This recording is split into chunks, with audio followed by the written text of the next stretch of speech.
Hi, this is Ren. This is KC. And this is All Walks of Film. And today we're here to talk about Deadpool 2, Queer Boogaloo. So, this is not a review. This is a discussion about some of the elements of Deadpool that have been praised a lot that... Too much. I'm gonna say too damn much. So, Deadpool 2 had queer characters in the film, and they were praised by GLAAD.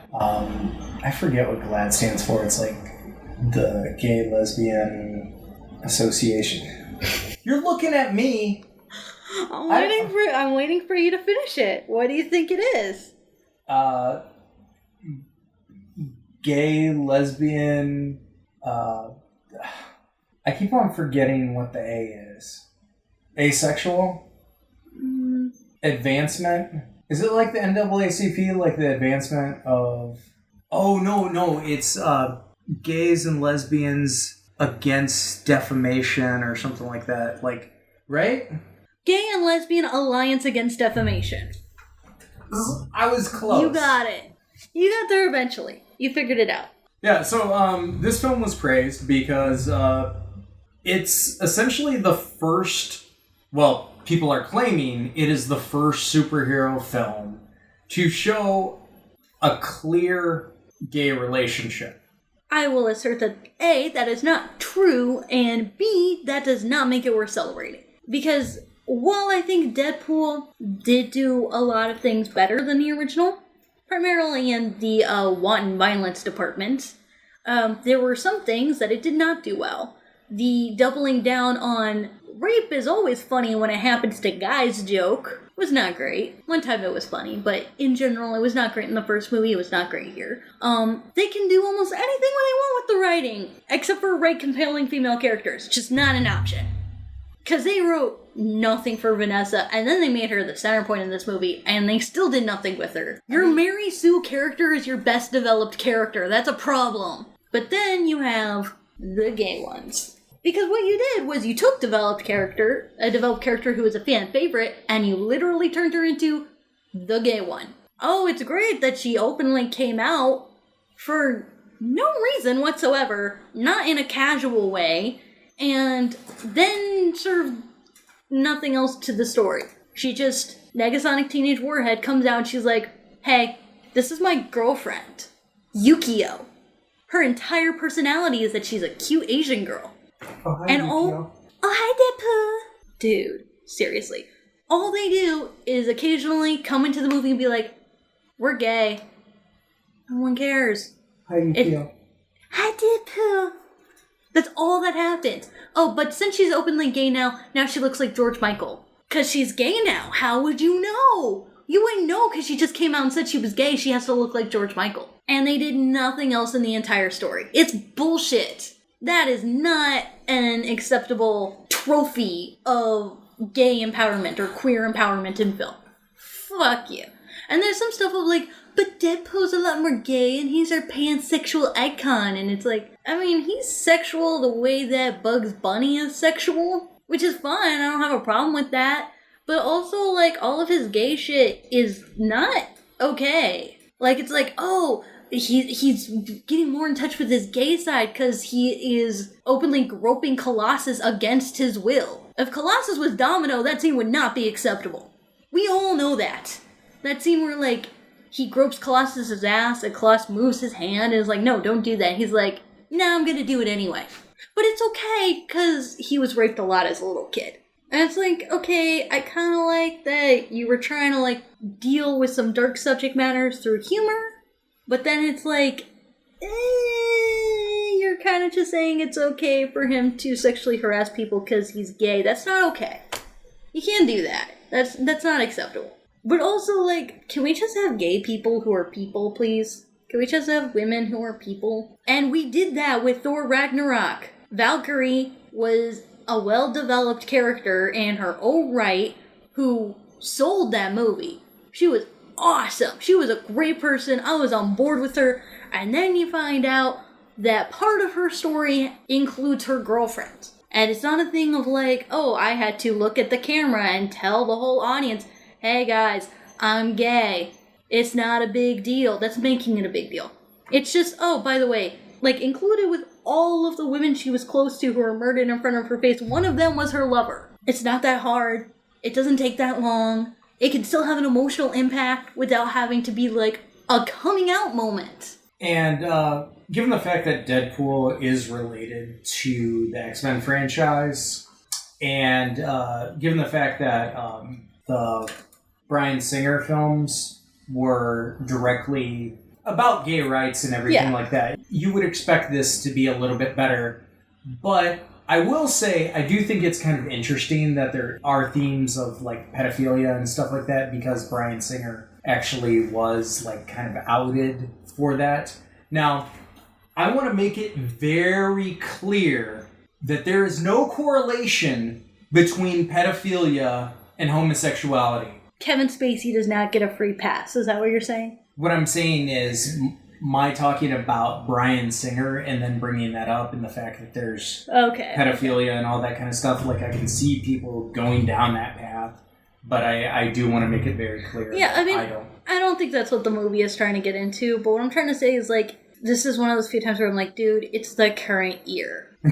We live in a post-Moonlight age. Can we just stop with this, like, the L-word style use of gay characters and just, like, have fucking people? Yeah, I strongly agree with you there, because one of the issues that I have with gay entertainment, and I've gotten into fights with people who think that I'm homophobic about this, but no, I want my gay characters to be people outside of their sexuality, because it often seems like when you have a gay character, oh, they have to be the gay one. And that's, like, what defines them. None of my gay friends are like that. Yeah, I've met some people that their sexuality is their personality, but those are the most boring people ever. And it happens to gay people and straight people. Yeah, straight people who all they can do is talk about sex. Yeah, they're boring as hell. Mm-hmm. Yeah, and the problem is that's exactly what happened in this movie. Negasonic Teenage Warhead wasn't the most well-developed character. I didn't think she really compared to Valkyrie. I didn't really like her as much as a lot of people did. But she was a person. She was a character until she came out as gay. And then she was the gay one. That's embarrassing. That is not something to applaud and be like, oh, bravo. I was actually telling somebody who is an older guy. Like, you know, there is kind of this generational war going on with, like, the baby boomers and the millennials, and there are kind of, like, these concepts of, like, older people grew up in a different time, so they just can't see it. And when I described the movie, he just said, that is stupid. It would have been better if you just didn't do that. Like, that's worse than not including gay people by just making them only gay. I mean, we've seen this issue with, like, tons of films where it's like, oh, the gay best friend, or, oh, let's have lesbians in a movie because that's hot. Yeah, right? And to be fair, there was no, like, sexy lesbian makeout scene, but, like, Yukio's entire character was just cute little Asian girl. You might as well have just had, like, a hot, steamy lesbian makeout scene. Yeah, I mean, I was kind of disappointed that Negasonic Teenage Warhead wasn't really in the film at all, period. Mm-hmm. And then, you know, the fact that, like, the only time she shows up is to, like, look annoyed and talk about how gay she is. Like, literally, if you took them out of the movie, nothing changes. And I almost think with Deadpool breaking the fourth wall, there seems to be another wall that needs to be broken with this. Mm-hmm. I mean, every time the Negasonic Teenage Warhead comes on screen, I'm just like, well, that's just bad writing. Yeah. So I do think that there needs to be more queer representation in media, especially superhero films, because, let's face it, a lot of young gay kids are growing up, and they like to see themselves in movies. I mean, Black Panther is a great testament to this. Mm-hmm. I know that companies like Disney and companies that usually lean on safe, liberal, mostly conservative bends do steer away from talking about homosexuality because that immediately alienates countries that ban it. Mm-hmm. But I think we can be better than that. I do too. I mean, like, when you take a character like this, you're essentially proving that it's going to be banned in countries like that, while also not really making it good enough to be worth that. in places where it's not going to be banned. Yeah, because, like, I don't think Deadpool is going to be allowed in Saudi Arabia, period. I mean, they did allow the Emoji Movie there. True that. Like, you don't get any more, like, foul and depraved than the Emoji Movie. But, we're getting better in lots of media, especially, like, TV, and there's still a lot of work that needs to be done, but these are, like, baby steps. What I'm going to say is it's not the late 90s and the early 2000s. Yeah. We're done with that.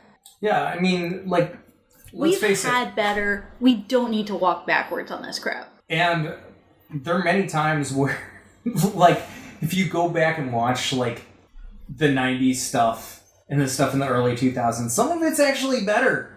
Oh, yeah, a lot of it's better. Actually, Vanessa in Deadpool 2 plays a much better pansexual character than Deadpool in Firefly, and that was only like 12 seasons, and it was addressed one time. And yeah, that was a case where, like, you had to have a steamy lesbian makeout session, but it was still more authentic than anything in this piece of crap. Well, this wasn't a piece of crap. The depiction of gay people was. Okay, because I was like, the movie itself is great. Like, it's a lot of fun. But, you know, that is But then there's, hi Yukio. That's not a personality type. Well, that's not a character. Just because you gave her eccentric looking hair doesn't help define her as a person. And I think there's another issue with that that we've discussed in other podcasts, and that is what I would say is even worse than our portrayal of people in the LGBT community, and that is the portrayal of Asians in media in the United States, which is sidelined, if even shown at all. Well, I mean, the way that it's written, Negasonic Teenage Warhead literally might as well have shown up with her waifu pillow. It might have said more about her as a person, to be perfectly honest. That honestly seems like something that Deadpool would do. But that's what I'm saying. Like, that might have actually been funnier or, like, more substantial than what they actually did. Yeah. When your gay characters would have been improved by replacing them with anime character body pillows, you fucked up. I'm imagining right now Deadpool with a Yukio waifu pillow. And it just says, "Oh, hi, Deadpool." Yeah, you just push it right on its belly. Hi, Deadpool. See, replaced. You replaced an entire human being. Allegedly. Yeah. Allegedly a human being. Valkyrie was irreplaceable. Yeah, Valkyrie is great. And a lot of that stems from the fact that Tessa Thompson is a powerhouse. Yeah, she's great. I know that Lynn Cara actually did a video recently talking about the erasure of gay characters, like characters that are gay in comics, but like their sexuality is either at the very most hinted at, but not portrayed, or like their character doesn't have a sexuality. Like in Black Panther, the woman from The Walking Dead, Michonne, that actress, I forget what her name is. Everyone watched that movie and just said, hey, it's Michonne. Yeah, exactly. But her character is gay in the comics, and you know, the whole Poison Ivy and Harley Quinn. Oh, they're BFFs. Is that what we're calling it? Yeah, and Batman and Harley Quinn, they sort of, they outright explain their relationship as being best friends forever. Whereas if you play the video game, there's like or read the comics. Yeah, exactly. I mean, there's outright open kissing. Like they're in a relationship. There's nothing hiding about it. If you read the 2000s Harley Quinn comics, which I think is the best adaptation of Harley Quinn, they get together and like it makes perfect fucking sense. That's one where I'm like, well, you didn't just take a character and make her gay because it's hip. It literally made the most sense for Harley Quinn and Poison Ivy to fall in love. And, you know, I'm against, like, retroactively trying to make characters gay. Like, the whole thing about Captain America and Bucky, it's like, I could see Bucky possibly being gay, but not Captain America. You've already established his sexuality. It's just kind of weird when you try to backtrack on that. Yeah. But that's not what that is. Yeah, whatever fanfic you're writing, you know, like you can have that. We're talking about like what's actually portrayed. And for the record, my problem isn't that they made Nega Sonic Teenage Warhead. My problem isn't the fact that they made her gay. My problem is the way they made her gay. All capital letters, period. No further explanation or development. More gay superheroes, please. Just not like that. I've heard a lot of people complain about Valkyrie, which is kind of why I wanted to bitch about this, is because Valkyrie was a human being, goddammit, who was gay. That's great. Do that. People talk about, like, but she didn't come out. It wasn't explicit enough. It was plenty fucking explicit. And if that wasn't explicit enough, okay, what about Atomic Blonde? Like, yeah, she's bi, kind of. But well, that's not a superhero film either. No, you don't think Charlize Theron is a superhero? Where have you been? I mean, it was sort of. But I'm pointing to like a positive lesbian character where like she is explicitly gay. Like, yes, at one point she had a boyfriend, but like most of the movie is explicitly about her relationship with a woman. And as soon as I saw that she had a girlfriend, I was like, oh god, this is gonna be painful. Because this is gonna be one of those Katy Perry, Demi Lovato, like, oh, I like making out with girls for like a minute, but I'm not into it. But no, that was her girlfriend. They were in a relationship and it was real. And it wasn't that fucking hard to do it. Just do that. Gay people are just that. They're people. Yeah, and, you know, it's one of those things where, like, I'm straight, so there are elements of that I can't relate to, but I can certainly empathize with. Yeah. And again, Moonlight. Yeah. You know, several films. Hedwig, San Junipero. Yeah. So it's like it's not impossible. It's not like alienating. It's not if you do it well. Yeah. Because a lot of times when you write shit like this, you're just alienating everyone, including the people who are supposedly supposed to identify with you. I don't look at that shit and be like, oh yeah, that's me. That's what I feel like. Yeah. Now, I did think it was kind of funny that the film sort of seemed to be addressing like a lot of other social issues and kind of like trying to like be progressive and stuff like that. There was like a lot of in-jokes about like, you know, oh, are we being too racist, or, you know, all that kind of stuff, which was pretty funny, but, like, they never went in terms of sexuality. Yeah, not this time. Yeah. Last time they did the, like, is it more sexist if I punch you or if I don't punch you? Yeah.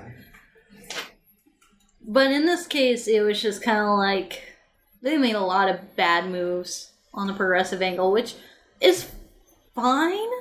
Like, there's a difference between being transgressive and being regressive. Especially when you're being regressive in the name of being progressive. If any of that makes sense. I see a lot of media doing that lately, though. Yeah. I mean, that's like my whole issue with, like, this idea of, like, social justice warriors and all that kind of stuff, because, like, they're crying for, like, progressivism, but when you actually look at the stuff, it's not that progressive. Like, you know, Ghostbusters. Like, oh, well, you know, women can be... That was just regressive. Yeah, exactly. It's like, oh yeah, women can sexually harass their subordinates just as well as men can. Yeah. No, that is not progressive, and that should not be acceptable. Yeah, especially when you're specifically hiding behind the, well, we want to fight good robots for little girls. Sexually harassing men who work for you until they feel like they have to leave because they're so goddamn uncomfortable is not a good role model. Yeah, and, you know, obviously there's the one issue that we've talked about. I don't think we talked about on the podcast about the issue with the first Deadpool making fun of... Oh, the rape is totally funny when it happens to men thing? Yeah. Oh yeah, they doubled down on that. Because in the first movie, the only part in the movie I seriously objected to was the pegging scene. Not because he was being pegged, because, cool. I'm all for, like, showing positively that men like butt stuff, but you didn't show it positively. You had him get pegged, be very uncomfortable with it, say, no, no, no, and she keeps going. And it's funny. Quote unquote. Funny. Again, if the roles were reversed, that would never be acceptable. We know that. Not in the 80s, but yeah. Not since the 80s, you mean? Yeah. That's a different thing. I mean, when it came out. Yeah. That would not have been acceptable if Deadpool had convinced Vanessa to let him stick it in her butt. I don't know, but like... And she reacted that way. That would not be acceptable. Right. We know that. Yeah. I was more okay with him making jokes about being raped as a kid than showing him being uncomfortable with sex now. Because that's more of, like, dealing with fucked up shit in your past through like, a sick sense of humor that I can appreciate a lot more. Yeah. There's a point where, like, he's fighting a bunch of guys in a bathhouse, and one of the guys loses his towel, and he's like, Scoutmaster Peterson? And it's like, oh, you were... like, it's very obvious he was molested as a Boy Scout. But in that case, it is kind of different because that's, like, dealing with your past trauma through humor, where that's funny. And it's a little bit more, like, emotionally engaging than, like, legitimately watching him get pegged and beg for it to stop, and it doesn't stop. And it's funny. But going back to the whole LGBT thing, yeah, there isn't a lot of representation in superhero films, and I think part of that is due to the MPAA, because for the longest time, any portrayal of LGBT characters automatically meant that you were running the risk of a film being put into the NC-17 territory. But I'm a Cheerleader was rated NC-17. Which, to anyone who hasn't seen it, it's hysterical because that shit is tame. Yeah. Like, it's to a purpose. It's kind of like satirical, kind of like Pleasantville, where it's kind of in this bright, shiny, campy 50s sort of thing. Yeah, I think they retroactively have made the movie R. That's still, ridiculous. Yeah, it's like a PG-13 movie, like, totally. Yeah, at most. Like a light PG-13 movie. Yeah, for sure. It's fresh. And going back again to Valkyrie's character, like, what I keep hearing is like, oh, but it wasn't explicit enough. Bullshit. If you hadn't seen, like, the first two Thor movies, and the exact same scene that you see with Valkyrie and her girlfriend is Thor and Natalie Portman, and nothing changes, it's just you put a dude and a chick in there, you would immediately read that as, oh, that's his lover. Well, clearly and explicitly.